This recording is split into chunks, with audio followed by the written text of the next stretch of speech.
Good morning, my lovelies. How are you this morning? I hope you are having a nice day, week, month, whatever. I hope you're having a good one. Here it's not too bad. Today I am recording early, and I mean earlier in the week and earlier in the day. So it is my Friday, and we're leaving tomorrow for vacation. So wanted to get this in so I can schedule to get it posted on its regularly scheduled day. So today we'll be discussing the ID channels. Evil Lives Here. And this is the first episode of season 3. So we are moving right along, guys. How exciting is that? It is titled Here Comes My Dreams, which I don't understand the title, but it is what it is. And the episode was originally aired in January 2nd, 2018. So as we get started, I do have some trigger warnings. There is spousal abuse, murder, drugs, a brief mention of suicide in this episode, among some other things that are just, there's a little bit of everything in this episode. So if any of this affects you negatively, please take note and be safe. You know, I don't want you here if it's going to affect your mental health. As much as I love having you here, your mental health is more important, and maybe you can catch on some other episodes, or when I start my new Get Ready With Me cult series, excuse me, or even my regular Get Ready With Me's. Either way, I'm glad you're here, but please keep your mental health in mind. So, I seem to be struggling with some congestion, which I feel wonderful, but it's like, if I have to pause and clear my throat, whatever, please, I apologize. It's not my normal goal to do so, but I guess maybe because it's so early and I'm not used to being in front of you guys this early, or I don't know, it could be many different things. Could just be the weather. It's supposed to be extremely warm today. So, let's get started. I mean, we don't need to hear about my problems, right? We are here to talk about other people's problems. That sounded really bad. I'm sorry. Okay, so we start this episode hearing from Gwen Bailey. And she's talking about her fiance, Norman Starnes. And every time I tried to type Norman, I always typed normal. And this guy is anything but normal. So she tells us that even now he haunts her dreams for what he did to her. She has nightmares and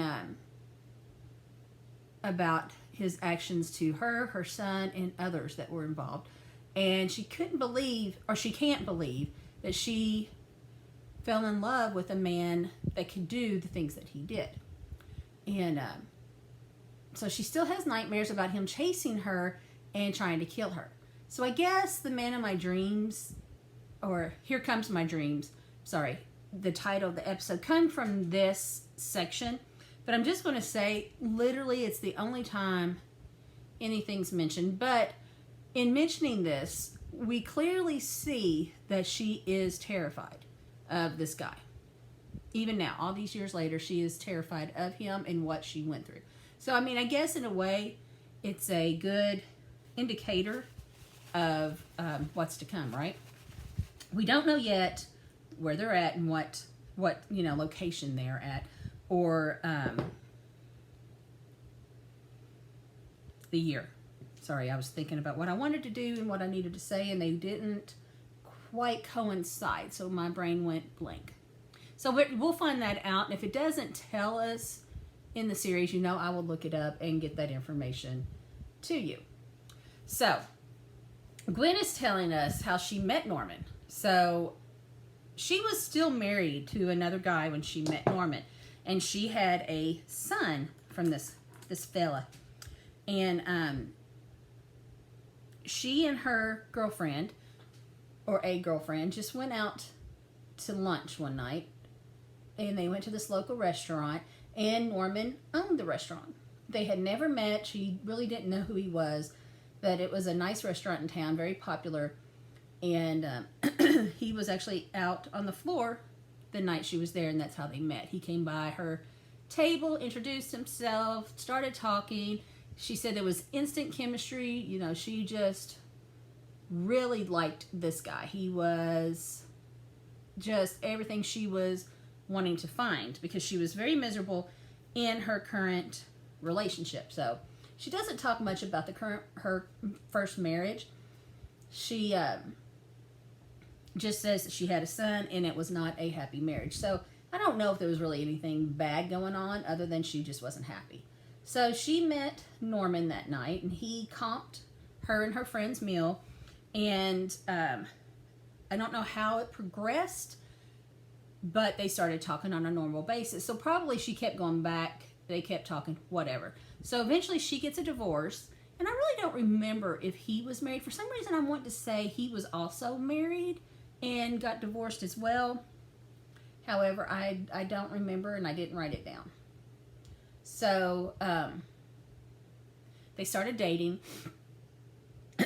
and they dated regularly, and eventually it got pretty serious. And I don't remember, but I thought it was pretty quickly that she moved into his house. Her and her son moved into his house with them, and now they are living together. So, you know, obviously it has, I won't say obviously, but typically as this goes, things were perfect at first. You know, she started working for him at his restaurant. They were a team. They spent all their time together, yada, yada, yada. He was a great father, she said. He was really attentive and did a lot of good things with her son. I mean, she was just crazy about this guy, and he was doing everything right that she wanted. So, I mean, he was checking all the boxes, right? Everything that she wanted in a guy, in a partner, he was doing. And I want to say that she makes this comment, and kind of seemed it was just out of place when she said it, but then it really makes sense later on. But she said Norman was very popular in town. She said everybody knew him. Everybody went to the restaurant. He knew everybody from the mayor of the town, council, cops. I mean, he knew all the big people, and they knew him by name, and they were all friends. So he was very popular in town. Everybody loved Norman, and like I said, it seemed kind of out of place. I mean, of course, in the reenactment we're seeing where all these people are coming into the restaurant and they're buddy, whatever. But, pardon me, eventually we're going to see why this made sense. So, anyways, I just wanted to put that out there because I don't want to forget it later when we actually get to the part that makes sense. So, she said, of course, things were perfect, and then, and I don't know if it was like out of the blue or something happened, but he started doing drugs. And she didn't say what particularly it was that he did, but he started doing drugs and was becoming a little bit more erratic. And she was, you know, trying to help him through, do whatever, be patient, be kind, and I guess what all women say, she wanted to, and I heard her say this a couple times, she wanted to help him, she wanted to fix him, and that's what she was doing. But then when his sister died, she committed suicide. That's really the only thing I know about the sister, but it really threw him off his rocker, off his game, whatever you want to say, but it really threw him for a loop, and he really went off the deep end after that. The drugs started getting worse, and then he started becoming, I guess he was always vindictive, but she just started noticing it. So she tells this story, and she being Gwen, I'm sorry, of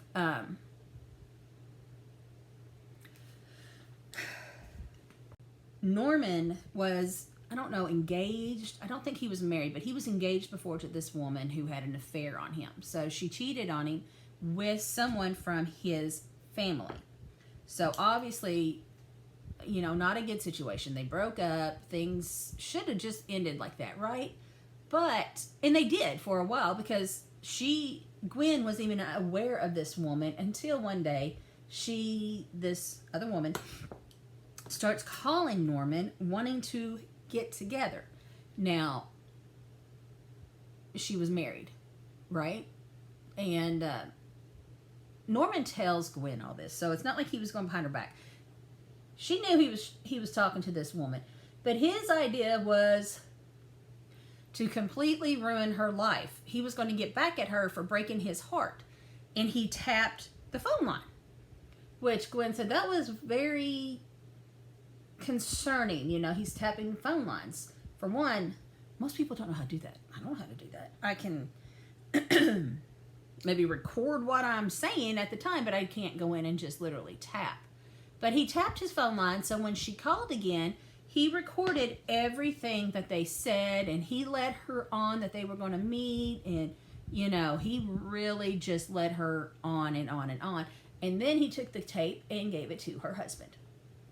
So Gwen said she knows he did all of the above. From step A to B, she knows he gave him the tape, or gave the husband the tape, recorded it, did the whole 9 yards, but then nothing else was ever mentioned. So she says, I really don't know what happened and how that played out, because after Norman got his revenge, he was done. He just moved right on to the next. And she said, you know, it was just kind of weird that he could turn it on and off like that. But that was the first time she realized that he could be very vindictive, had a one-track mind. She could not talk him out of doing this. You know, she kept telling him, let's just move on with our life. Let's forget about her. You know, you don't need to worry or deal with that. And he was just like, no, we will move on with our life once I pay her back for breaking my heart. And that's just creepy. I mean, is that not creepy? You're trying to start a life with this guy, and his goal is to get revenge on his past lover who, you know, broke his heart. And Gwen said at that point, she also started questioning what would happen if she ever did anything to upset him. And that was a really good question she should have paid a little bit more attention to, right? She didn't. Spoiler alert. Okay. So now, like that. Gwen says she was seeing the signs. But again, she was wanting to fix him. And he was very controlling. And this would have been the sign for me. So one time he gave her an errand, which I didn't like the way she said that, because I'm like, You say, what? He gave you an errand to run, but he thought she was taking too much time to get it done. And, you know, he kept calling her, where are you at? What are you doing? Why are you not home? And, you know, she said, I was gone 30 minutes, but he was not happy. It was taking her too long to get this errand run. And when she come home, he had taken his gun, which the gun's become a very big thing in this story, but he was an avid gun user, had many, and he had taken one of his assault rifles and shot up the ceiling of their house. She said she came home and there was bullets in the ceiling, or she said there was like this white stuff all over the floor. She didn't know what it was at first. And then, you know, she gets to look around and sees that the ceiling is riddled with bullet holes where he had shot it. And, you know, her son is there when this happens. So she goes and she's asking her son, which I never found out the son's name, and that's fine. But she asked her son what happened, and he says, well, Norman got mad. That's not cool. That's not cool in any world. But, you know, she said she went and talked to him, and he was just furious with her because it took her too long at the... She came in carrying, like, groceries in the reenactment, so I'm assuming he sent her to the grocery store. I really don't know. She just said he sent her on an errand.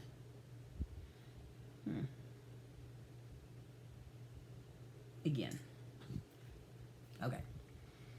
So it's beyond my comprehension why, as a mother, you would stay in a house where your significant other is pulling out guns and shooting them into the ceiling with your son, who looks to be pretty young, maybe 7, maybe 8 years old, in the house. I honestly cannot say that makes sense to me at all. Like none. Not a zip zilch. None. So she does give us a couple... She does talk about why she stays. Like I said, I don't quite understand why she's there, but her story is a lot like many that we hear from abused women or men or whatever, but she was terrified of him. She had seen this vindictive side of him and a few other things that have happened we haven't talked about yet. And he had really started controlling her, and she had no money. He controlled all the money. She had no friends. He had isolated her, so her friends were his friends, which he was a popular person and knew the cops, knew the town and everybody. Who's going to believe her, right? So she was 100%, she felt completely trapped. Now, he had also threatened to hurt her son if she tried to leave him. So, excuse me, even though that might have made me get the hell out of there faster, for her it didn't. So, I don't know. Again, I'm not going to say anything bad about her because I don't know. I've never been in that situation. I've said this 100 times when I've been doing these videos. This is not my truth. I have not had to live this. Oh, that's great. But I've not had to live this. So what I say I would do might be totally different than what I would do if I was in her shoes. So I'm just hoping that I never have to even deal with anything like that. So anyways, again, that is my truth. Hers is totally different, and she stayed. And watching her talk on this show, it's obvious that she's scared of him, even now, which I can tell you is quite a few years later, but she's still scared of him. And then she tells us another story, and this one was just completely bonkers. So we know Norman was into drugs. So he was trying to make a drug deal, right? And something went horribly wrong, and she doesn't specify what. But he comes home, and he's been shot. He's been shot in the arm. And, saying that he knew who the shooter was. I'm just going to specify that. He did know who the shooter was. But when he went to the hospital. I know he talked to the cops, as is normal when there's a shooting. He did not tell the cops who the shooter was. Now, I don't know what the story he gave him was because she didn't know. So, he come home and he was going to get his revenge. He was going to go kill the guy that shot him. He got his guns out. He started being very erratic, and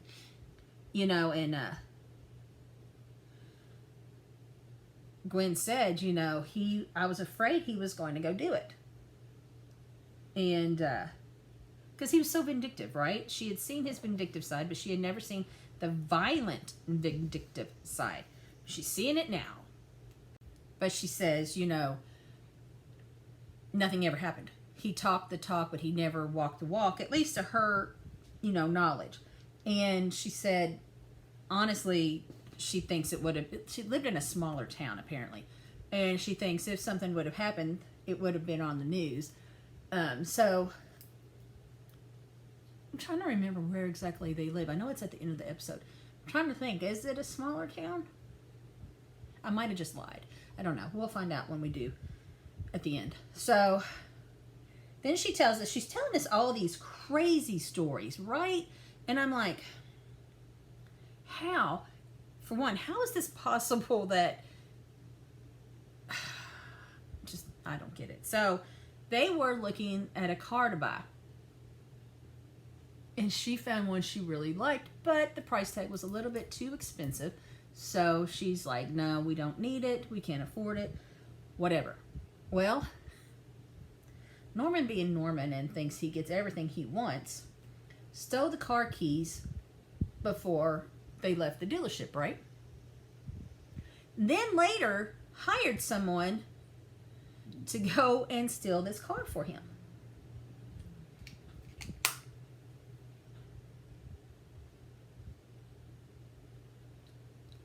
I don't understand. So they stole the car, and he had this car, and we'll get back to the car because it's very confusing to me. So, for example, one night in his drug-induced mind, he thought it would be a great idea to take said car that is stolen out for a spin. Yeah. Why he thought that would be a good idea, I don't know. I really don't. But they were pulled over. And this, again, goes into what I was saying about him being very well liked and known. So he's pulled over by a cop, and he tells Gwen, stay in the car. You know, she's scared to death. She's like, okay, she knows this car is stolen. She's not,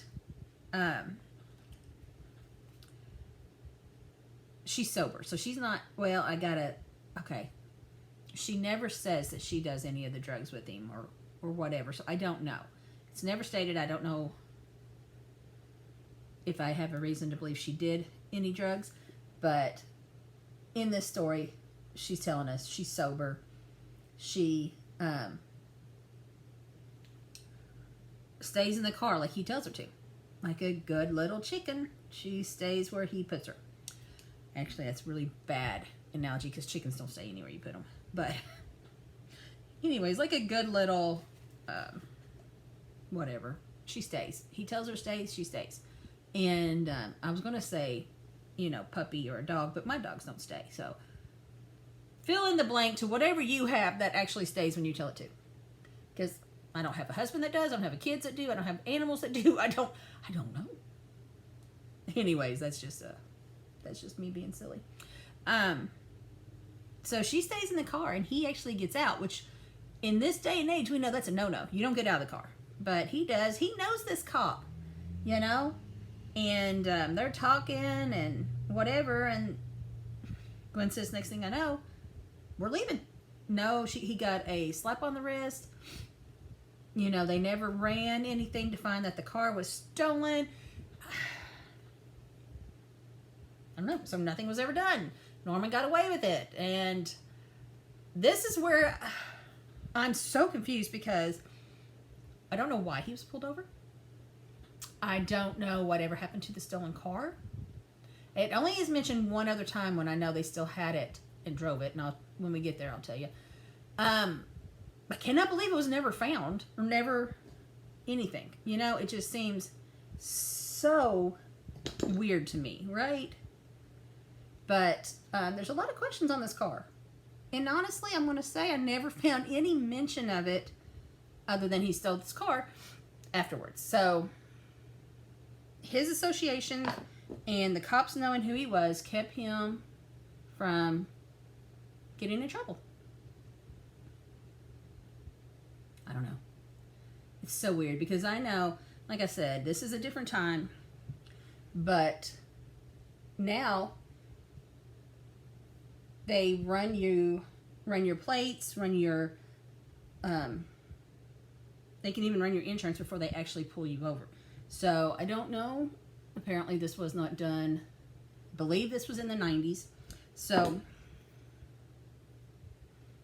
I don't know. It's just so, am I the only one that finds that kind of troublesome? How he driving around in a car he had stolen, and I guess in the scheme of things he can say, well, I didn't steal the car, but he's still driving it knowing that it, he can claim he didn't know, but seriously, he was out shopping for this car earlier and it shows up stolen, and I'm just so very confused on the whole car deal thing. To me, it's kind of a weird, just weird. I don't know, just weird. Okay, anyways. So Gwen is telling us that things were really rough with Norman, as I can only imagine. You know, he's into drugs. We know we find out he's drinking a lot. He's violent. He's vindictive. He has stolen this car. Now he starts gambling. And it becomes quite a regular thing, apparently. And so much so that he was not a good gambler. So he was always having to take money from his restaurant to pay his gambling debts. So he was not a good gambler, and he was obviously has turned into not a good restaurant owner. Because this place was very popular. And so, I mean, he was always going in and taking money out of the till and to pay what he owes. You know, he was just borrowing the money from the restaurant, right? He was going to win it all back and pay back everything. But he made 2 new friends, and their names were Jared Chaplin and Bill Wellborn. And Gwen says she really liked them. They were good old guys. She enjoyed hanging out with them. They got along really well. Them and Bill became fast friends, but they liked to bet on everything. So they would get together and they would do these different things, and they would just bet on it, right? And a lot of it was pool. They like to bet on playing pool. And again, Norman apparently wasn't very good at it. But Gwen says that they made her laugh. She enjoyed hanging out with them. They were just good guys. And one night things got rough. So she said she was working at the restaurant. She wasn't hanging out with them while they were playing. And Norman shows up at the restaurant to borrow funds to pay what he owed Bill and Jared. But he was mad because apparently there was an argument and a fight. And when Norman showed up, he had this contusion on his head that had been bleeding or whatever. And he says that one of the guys, I don't remember which, actually hit him. And he was going to go take the money that he owed him, but he was taking his gun. She said he grabbed gun and an ammo and said he was going to kill them.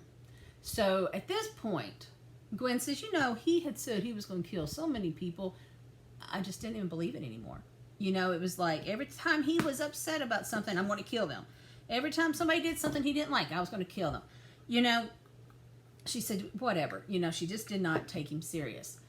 But apparently, the Norman owed $30 to, I don't know which one it was, but he was going to renege on it. He wasn't going to pay him. And the guy got mad, says, you don't do that to friends. You don't cheat friends. And there was a scuffle, and sorry, that was just funny. Norman got hurt, and he was going to get his revenge because we know he's vindictive. We know he cannot stand to let anybody have anything over him. But Gwen didn't believe him, and that was going to be her downfall. Because later that night, Norman, visibly shaken, upset, whatever, comes back to the restaurant to get Gwen, tells her she has to go with him. And she's like, what's going on? He said, I killed them, they're dead. Again, she's kind of shaking it off, whatever. So he's like, no, you got to come now. So she tries to get her son, and he tells her, no, leave her son here at the restaurant. This is not something he needs to see. So she's like, okay, at this point, I might be getting a little bit scared, right? Probably should be. But she's starting to get a little scared. But she's like, whatever. She was just going to go with him, right? So they go back to their house. So Norman takes them to the house that they live in, or takes her to the house that they live in. So they've been playing pool or whatever at their house. And Gwen said when she walked in, the first thing she saw was a pair of legs laying on the ground. She said she ran over, and whichever one it was dead. And then the other one, which was in another room, was also dead, had been shot. he had literally done what he'd been saying he was going to do and killed these two guys over $30, owing $30 and a fight. There's a little bit more to it that we'll get to at the end. But, yeah. So, he has now killed somebody, and he has pulled in Gwen as an accomplice now. Because she knows. And he's threatening her. You say anything, this could be you. This could be you. This could be your child. You just can't say anything. I mean, he is being very adamant that she not say anything, right? She doesn't. She keeps that secret for quite a while. But we'll get to that. So, he's like, we got to get rid of these bodies. And she's like, no, we need to call the cops. If this was a fight, if this was self-defense, as he's claiming, we need to call the cops. And he wouldn't let them. So, he takes the guys and puts them in the trunk of, I want to say, their car, right? And then she's driving the stolen car to follow him as he goes to dump these bodies. So, not only has he got these bodies in his car that he's dumping, she's now driving the stolen car that if a cop got smart enough could pull them over and all hell would be broke or loose, right? But again, nobody was pulled over, nothing was done. He goes to his uncle's farm. Let me see. I believe so.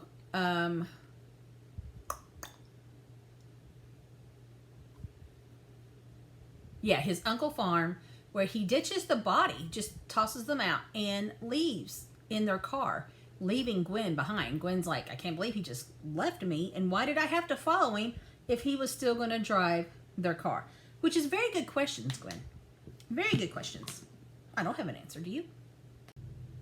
Okay, so Gwen knows that she should have gone to the cops right then and there. Like when he pulled off and left, she should have gone straight to the cops and reported this. She didn't, because she didn't have her son with her, and she was afraid he was going to go get her son and hurt him if she told. So she said it was absolutely awful having to go back home to him and knowing what he did and having to live with it. But because of her son and not having the means to leave, she didn't have a choice. She lived with this secret for 5 months, even staying true to the lie when the cops came and questioned them. So now, Jared and Bill's girlfriends reported him missing, or them missing, and knew that the last place they had been was at Norman's playing pool. So, of course, they go and question Norman, who has the story. You know, everything's fine. Nothing happened. They left. It was good. And then she follows that up and tells them, even though she wanted to tell the truth, she lies to the cops, denied knowing anything about anything, and kept this horrible secret. And Norman tormented her the whole time she's keeping his secret. You know, this is what'll happen if you tell this. He even apparently went back and had found, I don't know. I know more now at the end, which I'll get to, but somehow, at this point in the story, we're not going to get to the end. He came back with one of the dead men's shoes.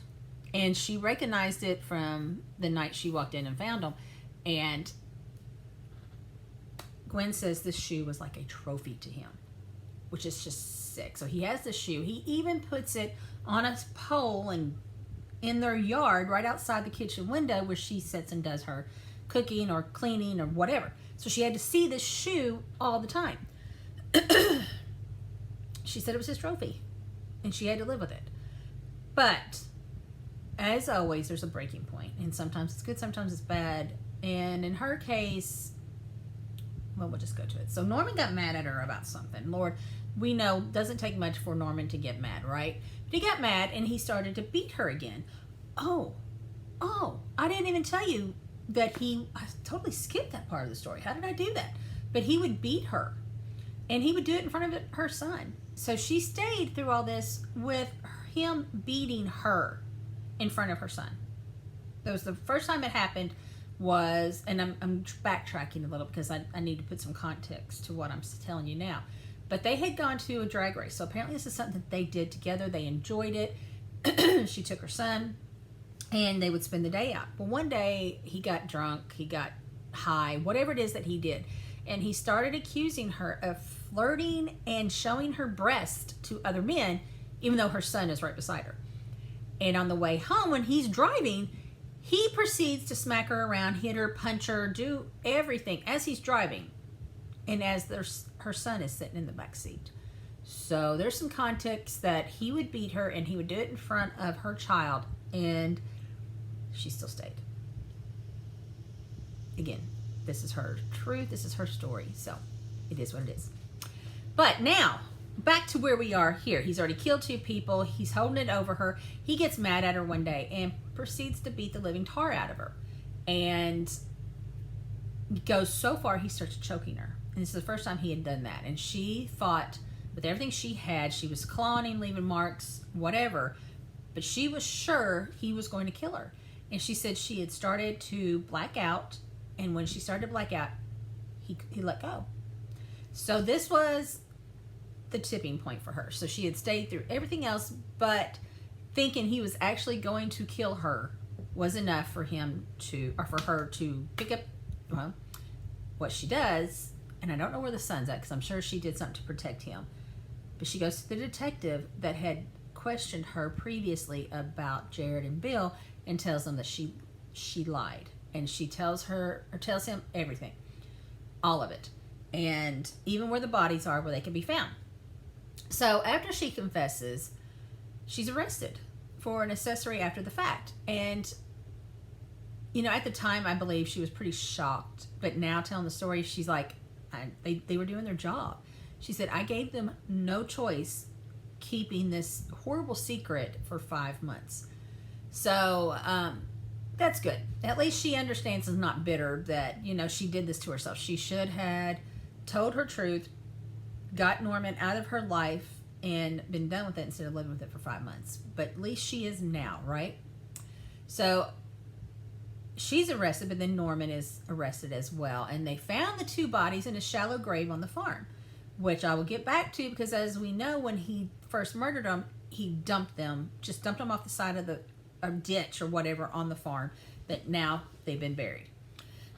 So now we're seeing clips of the trial. And it's something that just grinds my gears. And it should be fixed. This should never, ever happen. Norman decides to represent himself. Before you come at me, I know they have that opportunity. They have that chance. But Gwen had to sit on the stand and be grilled by him. And that should never happen. You should never have to face your abuser as they're grilling you. You know, as you're in trial trying to testify against them. And here they are and they can have all this and say whatever they want. I know there's the rules, objections, whatever. But they can say it. It can be objected, and the judge can say, strike that from the jury, but it's already been in this person's head, right? There are mind games that lawyers play, right? And he's not even a lawyer. So he's going to play as many games as he thinks he needs to do what he needs to get out of it. So I think that should never be the case. So if he represents himself, that's fine, but somebody else should cross-examine the person that's been abused, or even if it's, you know, it's not been, what am I trying to say? She's accused him of abusing. There's been no verdict yet, okay? But even as an accuser, should never have to face on stand in this situation the person that they're accusing. And she, you know, you see this video, and I'm going to give her all the credit. I mean, at this point, she was amazing. I don't think I could do that. I think it would have gone right through me. I would have been angry. I would have been pissed. I would have been, you know, mouthing off. But she says, I wasn't going to let him win. I wasn't going to let him get out of jail time and doing this. So she said, I faced him, and I did everything I could to respect him. She called him sir. She did. I mean, even on the video, she kept her cool and her calm, and she said, yes, sir. no, sir. Whatever he asked her, she answered very respectfully. And hand to God, I don't know if I could have done that. So she deserved kudos for that because it was amazing. So in the end, she gets 6 months probation, I think, for her part of it. But I think because she probably broke some kind of deal. She testified against him, whatever, and she just got off with probation. And Norman got life in prison with the death penalty. And as of 2018, when this was filmed, he was still waiting for his execution and still filing his appeals. So, and he has lost every appeal. Well, this says that he's lost every appeal every time. But I find out something a little bit different. So I'll update that here in a minute. So eventually Gwen says she started dating again, which was extremely hard for her. She couldn't trust anybody. And she found this guy. She never, if she said his name, I didn't catch it. And I never found it in any of the workings. And it didn't matter. So, but she told this man, if I start seeing you change, I'm out. I'm booking. I'm not sticking around again to go through the hell that I lived in. Good for her. I mean, seriously, you should not ever put up with it once, but definitely not twice. Don't make it a cycle. So she was married. They married, and they've been happily married. She said he has been the best thing in her life. He helped her rebuild and get past what was done to her, and she was rebuilding her relationship with her son, which again, no names have been mentioned. So now for my internet search, and I'll link all these, and it's something new that I'm doing, but I've started thinking about, I should probably link the articles that I'm reading to you so you can actually look at them yourself, because I don't read it to you word for word verbatim. I don't want to plagiarize anybody, so I'll put it on there, let you know, and cite where I got my notes. So at the end, in the description, please check that out if you are interested. So in the site, the first site I found is the Monsters and Critics, which I know I've used this before. It's actually a really good site. I like it. It's an article that says Norman Starnes was found guilty of 2 murders after his girlfriend turned him into the police. That sums up the whole thing, right? So I find out that Norman killed Jared and Bill on January 8th, 1996. They were in Pelion, South Carolina. So this article tells us that Norman threw his gun into a river after killing the 2 guys, which is probably when he drove off and left Gwen, and later went back and dug a shallow grave to bury the 2 guys by himself. Gwen was unaware of this. So Gwen saw him toss them into the ditch. He came back and buried them in a shallow grave and decided to put lime on it to help conceal the smell and dispose of the bodies faster. But doing this is what I think, it's not stated, I think is when he probably got the shoe. He told Gwen that a dog retrieved the shoe and brought it. I think it's when he did, because he wanted to play games with Gwen. I don't know. So during the trial, Starnes claimed killing Bill and Jared was an act of self-defense because they had pulled a gun first. So there was this guy named Jody that Norman brought into the party. He was a drug dealer. So apparently they were going down, and Norman claims the 2 guys pulled a gun on Jody to try to stick him up, and Norman defended him, shot him dead. However, when Jody came to the stand during the trial, apparently at first he claimed that did happen that way. He was on Norman's side, but then went back and recanted his story and told another whole story and said that was not what happened, that Starnes just walked out of his bedroom and shot both men dead with no provocation. Okay, so in this article it states that during the appeals, Starnes had some luck, and this is where I'm saying earlier when I said, he said that his appeals had failed, and I'm finding out different, and I have lots of questions about him, and I never find an answer. I hate that. I hate having questions and nobody can answer them. Anyways, so it says that Starnes had some luck in 2000 when the court overturned his sentence. But then again in 2007, he was found guilty all over again, and the death penalty reinstated. So that leads me so many more questions. Where was he for the 7 years that he was, the verdict was overturned? Did he have to stay in jail while they were going through this process? Was he a free man out on his own? What happened? Where was he? Why was it overturned? What was going on? I need to know. And unless, I don't know. So now I'm on the Cinemaholic website, and it's titled, Where Are Norman Starnes and Gwen Bailey Now? So in this article it states that Gwen actually married Norman, and it's the first time ever it says that they were married, because through the whole episode, the Evil Lives Here episode, she is stated when they put their name and whatever, ex-fiance. So she was engaged to him. They got engaged when they moved in together and did all that, but they were never married according to the episode. This is the only site that I saw through all this that stated they were married. So I don't know.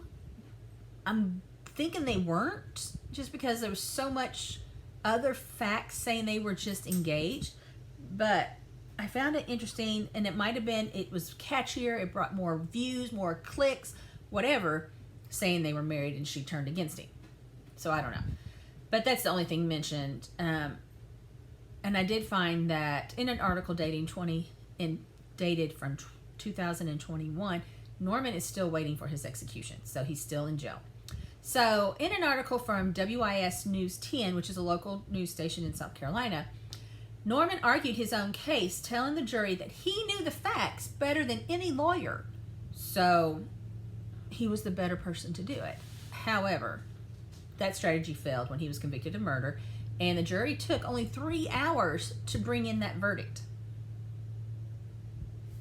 The article says that Norman met the two men in December 1995. Then he killed them January 1996. They were only acquaintances for a few weeks.